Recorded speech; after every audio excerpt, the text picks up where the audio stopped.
አይገርም? 38 ዓመት የተኛው ያ በሽተኛ አልጋን ተሸክመ ሂድ ብሎ የክርስቶስ የፈወሰው ታሞ የተነሳ እግዚአብሔር ረሳ። የሚገርማችሁ ሐሙስ ዕለት ክርስቶስ ሊቀ ካህናቱ ፊት ሸንጎ ቀርቦ በጥፊ መታው። አንድ ሰው እየመጣና ሲመታው ለምን ትመታኛለህ አለ ክርስቶስ። ለምን ትመታኛለህ አለ። እንዴ ክርስቶስ ያ ሁሉ ጅራፍ ሲገርፍ ሲወርድበት ለምን ትመቱኛላችሁ ብሏል? ይሄ ሰውዬ በጥፊ ሲመታው ግን ለምን ትመታኛለህ አለ። ለምን መሰላችሁ? መጥቶ የመታው ሰው 38 ዓመት ከተኛበት አልጋ ያዳነው ሰው ነበር። ስለዚህ ክርስቶስ ያመመው ጥፊው አይደለም፣ ባዳነው ሰው እጅ መመታቱ ነው። ጥፊው አይደለም ያመመው።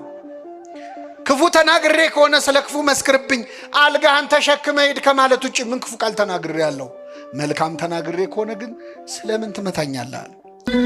ፈውስ ለሰጣቸው ልባቸውን ሞልተ አሉት ወንበዴ ነው ስቀለው ስቀለው። ከእጁ በረከት የተሻሙ ሁሉ ይጮኹ ነበረ ይገደል እያሉ ይጮኹ ነበረ ይገደል እያሉ።